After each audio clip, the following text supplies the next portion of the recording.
उन बदमज़ा बातों का जवाब देने के लिए कुछ बताएं, क्या करना है? ज़रा भी वो मौलवी यूसुफ लुधियानवी का रिसाला जो है उसके वो चल रहा है अभी, वो चल रहा है। उनके तो कई सिलसिले हैं, अभी चलेंगे इंशाल्लाह।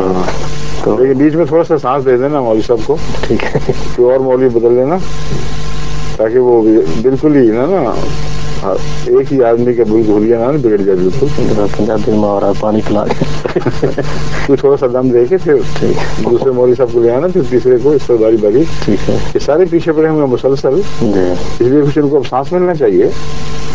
लेकिन अल्लाह रहम करे, बाज ऐसे हैं कि उनको कुछ कहो या ना कहो, उन्होंने ज़रूर कुछ करना ही करना है। कुरान करीम ने जिसकी बड़ी एक खौफनाक मिसाल पेश की है कि ऐसे भी लोग हैं कि जिस तरह तुम कुत्ते पर रोड़ा उठाते हो या उस पर कुछ ऐसी हरकत करते हो डराने वाली, तो तब भी वो भौंकता, आगे पीछे दौड़ता, आखिर जुबान निकाल देता है। ना भी उठाओ तब भी जुबान निकालनी है उसने, उसका मुकद्दर ये है।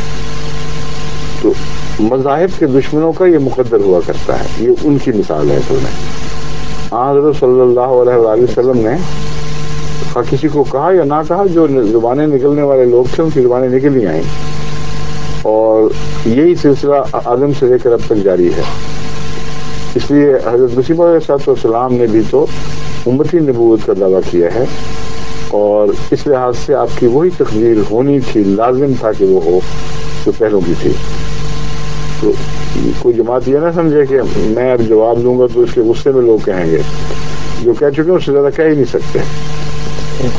हम तो खामोश बैठे रहे हैं 10-12 साल, अब खुदा ने हमें ज़ुबान दी है तो हत्तल मक़दूर ज़ब्त के साथ जहाँ तक मुमकिन है निस्बतन नरम अल्फाज में, लेकिन इनके पोल तो खोलने हैं, और जब पोल खुलते हैं तो वो पोल ऐसे खौफनाक हैं कि उससे लगता है सख्ती हो रही है, हालांकि सख्ती के सवाल नहीं है। जो अगर किसी बदबू से पर्दा उठाएंगे तो हल्का सा पर्दा उठा दें या एकदम खींच दें, बदबू तो बदबू ही है, वो तो उठेगी।